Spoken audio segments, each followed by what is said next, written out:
오늘 하루도 정말 엄청난 양의 뉴스와 정보들이 쏟아졌죠.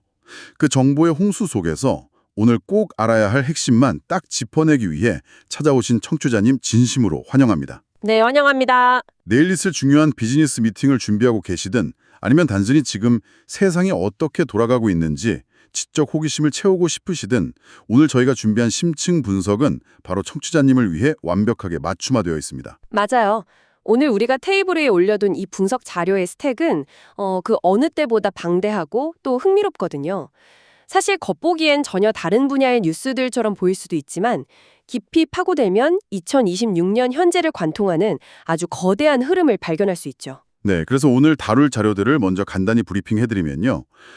먼저 거대한 지정학적 무역 분쟁과 그로 인해 촉발된 천문학적인 관세 환급 사태를 살펴볼 거고요. 그리고 국방부와 AI 기업 간에 벌어지고 있는 치열한 윤리적 충돌도 빼놓을 수 없죠. 네, 거기에 틱톡 매각을 둘러싼 부패 소송, 또 승차 공유 앱의 무서운 가격 인상 이면에 숨겨진 경제학, 그리고 무려 3조 달러 규모로 팽창한 사모 신용 시장에 울리는 경고음까지 준비되어 있습니다. 마지막에는 메타와 인텔이 미래를 걸고 벌이는 기술 배팅도 짚어볼 겁니다. 오늘의 미션은 분명합니다. 이 다양한 기사들 속에 숨겨진 점들을 연결해서 기술과 정책 그리고 금융이 지금 어떻게 충돌하고 있는지 그 명확한 그림을 당신에게 그려드리는 것이죠. 좋습니다.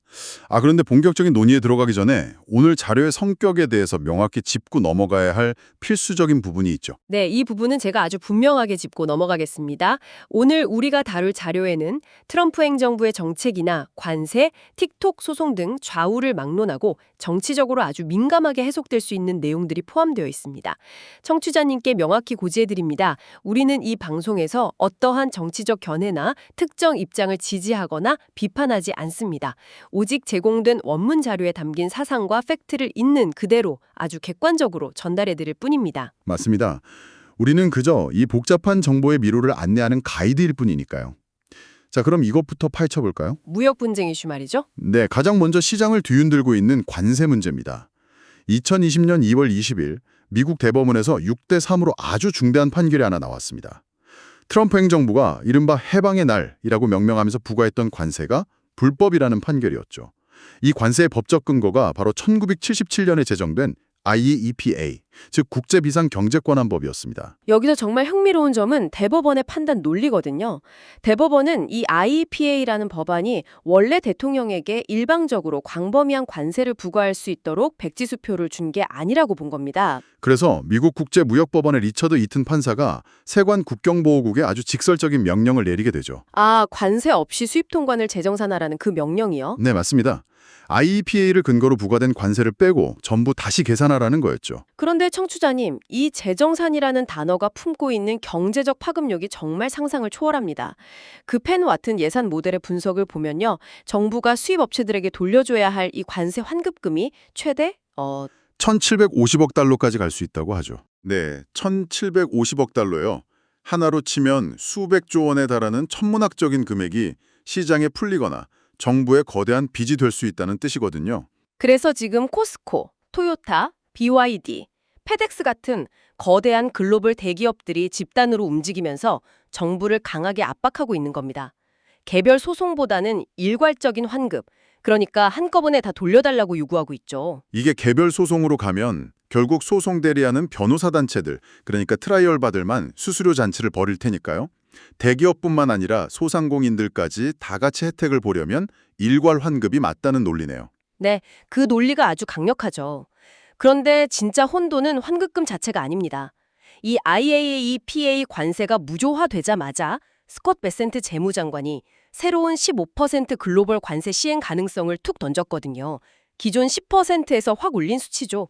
환급이라는 거대한 호재와 15% 글로벌 관세라는 아주 무서운 악재가 동시에 터진 셈이네요. 게다가 행정부 안에서도 계속 엇갈린 발언들이 나오다 보니까 시장 불확실성이 그야말로 짙은 안개 속입니다. 맞습니다.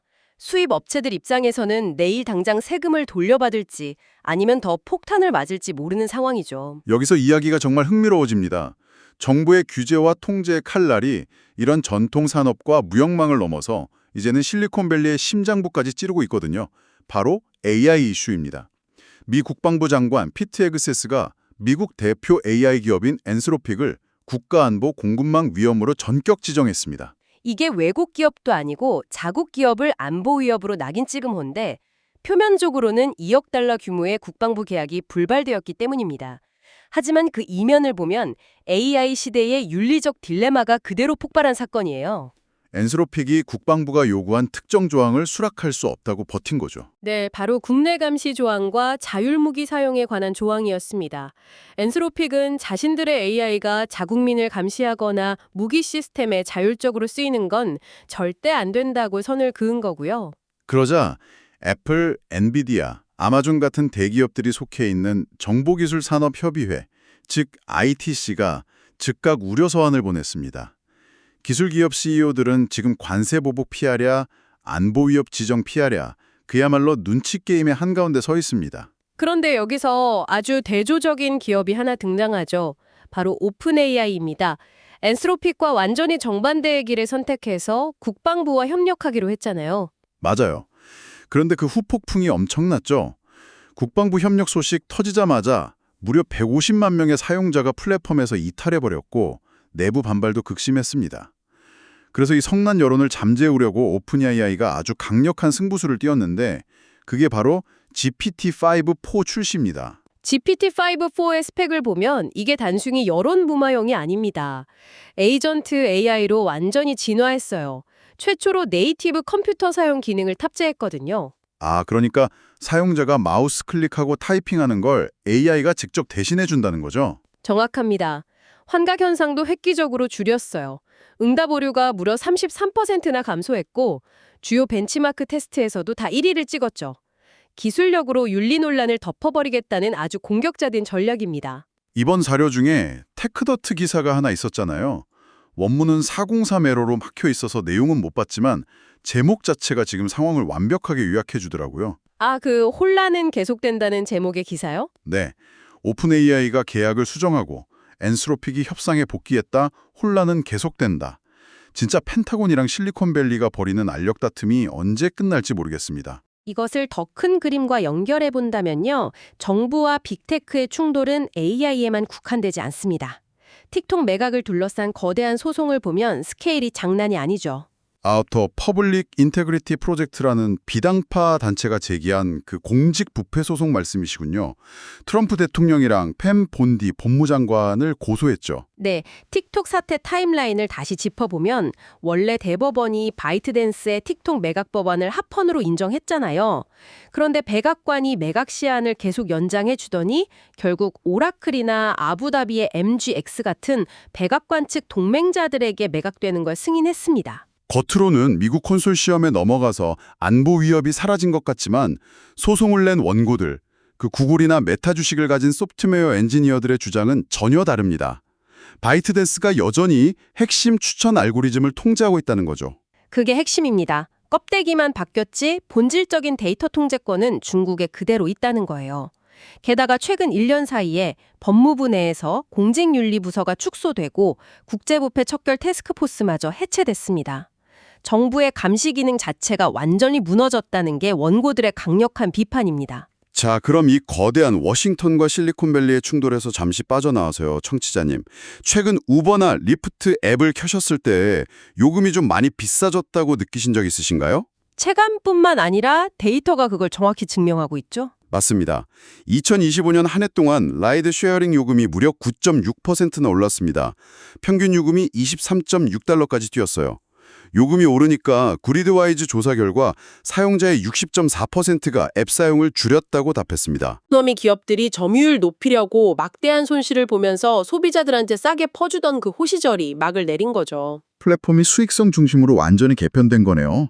운전자들 수익은 트립당 3.6% 오르는데 그쳤는데 플랫폼 수수료는 무려 33%나 늘어났거든요.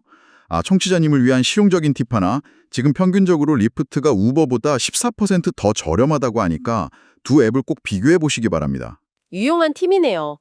그런데 방금 말씀하신 보조금 파티의 종료, 즉 값싼 자본 시대의 종말은 아주 심각한 다른 위기와도 연결됩니다. 바로 월스트리트의 3조 달러짜리 사모신용 시장에서 울리는 경고음이죠. 사모신용? 이게 쉽게 말하면 은행을 안 거치고 사모펀드가 직접 기업에 대출해주는 시장이잖아요. 네, 맞습니다.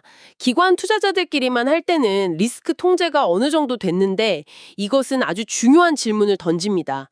이 시장을 일반 개인 투자자들에게까지 개방하면서 문제가 터지기 시작한 거거든요. 블랙스톤 리테일 펀드 사태가 대표적이죠. 1분기 환매 한도를 5%로 막아놨는데 무려 7.9%, 그러니까 17억 달러어치 환매 요청이 한꺼번에 쏟아졌습니다. 일종의 뱅크런이죠. 블루아울이라는 운용사는 아예 환매를 동결시켜버려서 주가가 32%나 폭락했고요. 아폴로의 마크 로안 같은 거물도 시장에 대규모 정리가 올 거라고 예고했습니다. 제일 무서운 건 이 사모신용 펀드가 주식처럼 투명하게 가치가 공개되지 않는다는 거잖아요. 일반 투자자들이 부실 리스크를 제대로 파악하기도 전에 폭탄 돌리기에 휘말려 있는 상황입니다. 이렇게 금융시장은 구조적 투명성 부족으로 삐걱대고 있는데 기술산업 쪽은 완전히 다른 차원에서 베팅을 이어가고 있습니다. 메타와 인텔의 최근 행보가 아주 인상적인데요. 우울한 금융 얘기에서 벗어나서 이 흥미로운 신기술로 넘어가 보겠습니다. 메타가 최근 전 스냅 직원들이 만든 AI 스타트업인 아크마 사이언스의 기즈모 팀을 통째로 영입하는 에키아이어를 단행했습니다. 여기서 반드시 짚고 넘어가야 할 키워드가 바로 바이브 코딩입니다. 정말 혁명적인 트렌드죠. 바이브 코딩. 이름부터 재밌는데 프롬프트만으로 미니게임이나 앱을 뚝딱 만들어내는 그 기술 맞죠? 맞습니다. 코딩 언어를 한 줄도 몰라도 됩니다. 그냥 내가 원하는 앱의 느낌, 즉 바이브만 AI에게 설명하면 그게 앱으로 구현되는 거예요. 메타가 스케일 AI나 마누스 같은 곳을 인수하면서 이런 AI 인재들을 싹쓸이하는 이유가 분명합니다. 소비자들이 스스로 AI 앱을 창조하는 거대한 생태계를 독식하겠다는 거죠. 소프트웨어가 이렇게 무섭게 발전하고 있다면 그걸 구동할 하드웨어의 생존 투쟁도 짚어봐야 합니다. 인텔 파운드리 상황은 좀 어떤가요? 인텔 CFO 데이비드 진스너가 최근에 아주 자신감 넘치는 발언을 했습니다. EMIB나 포보로스 같은 고급 패키징 기술을 바탕으로 거대 계약 체결이 임박했다는 건데요. 칩을 미세하게 만드는 걸 넘어서 여러 칩을 레고처럼 쌓아 올리는 그 패키징 기술이 핵심 경쟁력이 된 거군요. 게다가 리포탄 CEO는 내부용이던 18A 공정을 외부로 개방한다고 선언했어요. 경쟁사인 TSMC 2나노 공정보다 와트당 성능이 8% 앞선다고 아주 강하게 주장했습니다. 수치만 보면 긍정적입니다만 시장의 평가는 꽤 냉정하죠. 파운드리가 손익보기점에 도달하려면 2027년 말은 돼야 할 거고요. 무엇보다 과거에 인텔이 납기를 기속 지연시켰던 뼈아픈 이력 때문에 패블리스 기업들의 신뢰를 회복하는 게 가장 큰 숙제입니다. 자, 그래서 이 모든 것이 의미하는 바는 무엇일까요? 오늘 다룬 이슈들을 하나로 연결해보면 그림이 명확해집니다. 대법원의 관세 판결은 무역 공급망을 흔들고 있고 국방부와 AI 기업의 충돌은 기술이 안보와 정면으로 부딪히는 현장을 보여주죠. 승차 공유 보조금의 종료나 사모신용시장의 환매 동결은 우리가 알던 경제 규칙이 완전히 재편되고 있음을 의미합니다. 하지만 그 와중에도 메타의 바이브 코딩처럼 파괴적 혁신은 멈추지 않고 있죠. 정모가 폭발하는 시대에 이렇게 복잡한 현장들 이면의 점들을 연결해서 맥락을 이해하는 것이야말로 지금 듣고 계신 청취자님만의 가장 강력한 무기입니다. 맞습니다. 그래서 마지막으로 청취자님께 아주 도발적인 사고 실험을 하나 제안하고 싶습니다. 우리가 통제하기 어려운 이런 복잡한 경제 시스템 속에서 만약 메타의 바이브 코딩이나 국방부마저 탐내는 오픈 AI의 GPT-5.4 에이전트 같은 초지능 AI가 우리 모두의 손에 쥐어진다면 어떻게 될까요? 진짜 상상만 해도 짜릿하네요. 머지않은 미래에는 우리가 직접 요금 비교하느라 앱을 여러 개 켤 필요 없이 내 AI 에이전트가 알아서 가장 저렴한 라이드 쉐어링 요금을 협상해 주겠네요. 그것뿐만이 아니죠. 블랙스톤이나 블루아울 같은 거대 금융사들의 그 불투명한 사모신용 펀드 장부를 우리를 대신해 수백만 개의 AI가 순식간에 분석해서 환매 타이밍까지 스스로 결정해버리는 날이 오지 않을까요? 입니다. 오늘 다룬 이슈들이 단순한 뉴스가 아니라 우리의 미래를 결정지을 거대한 체스판이라는 걸 느끼셨으면 좋겠습니다. 언제나 일상적인 것들에 질문을 던지고 다각도로 분석하는 것을 잊지 마시고요. 오늘 저희가 준비한 심층 분석은 여기까지입니다.